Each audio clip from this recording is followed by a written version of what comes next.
Bonjour les amis, Bruno Retailleau, et c'est le seul ministre de l'Intérieur qui avait eu cette démarche, avait demandé à ses préfets une protection exceptionnelle pour les églises en ce 15 août en France. Je ne sais pas si vous mesurez déjà la démarche, c'est-à-dire que dans notre pays, le ministre de l'Intérieur est obligé de demander au préfet une protection exceptionnelle des lieux de culte pour la religion dont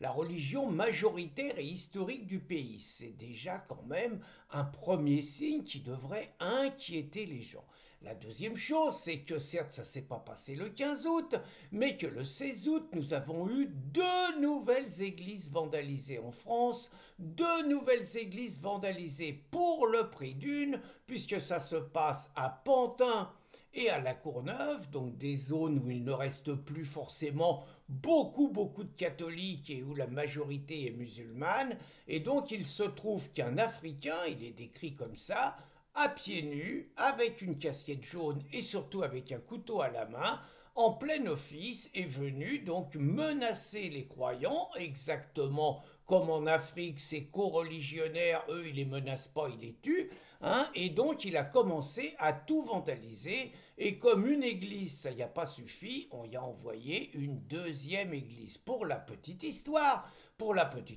les forces de l'ordre, comme d'habitude, ont été efficaces, c'est-à-dire qu'ils n'ont pas eu le temps d'intervenir sur la première église, mais qu'ils ont pu arrêter le vandale sur la deuxième église. Le vandale, donc l'Africain, avec son couteau, les a menacés.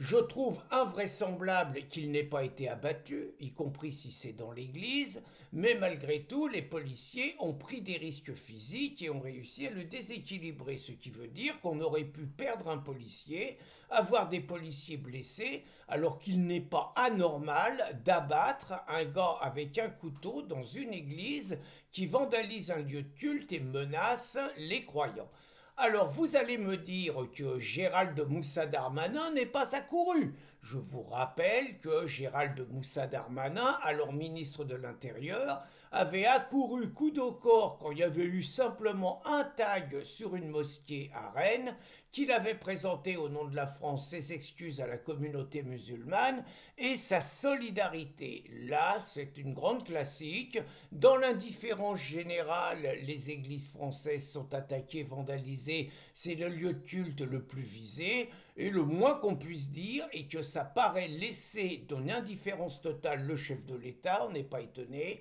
La plupart des ministres, la gauche, je vous rappelle que Mélenchon et tous les insoumis, dès qu'il y a un problème autour d'une mosquée, même si ce n'est pas forcément, on va dire, des identitaires et tout, et que c'est parfois des règlements de compte intercommunautés, c'est immédiatement les cris à l'islamophobie. Là, sur le catholicisme, tout le monde s'en fout. Alors le verdict évidemment tombe immédiatement, c'est-à-dire qu'on ne parle pas de la religion de l'agresseur. On parle de son origine parce que ça a percé, mais immédiatement, il n'a pas vandalisé au nom de sa religion, il a vandalisé parce que c'est un déséquilibré. Et comme c'est un déséquilibré, naturellement, il ne va pas aller en prison. Et comme c'est un déséquilibré, naturellement, il sera remis en liberté sans se poser la question de que fout ce mec en France, pourquoi il a mis les pinceaux en France, pourquoi il n'en a pas été expulsé immédiatement,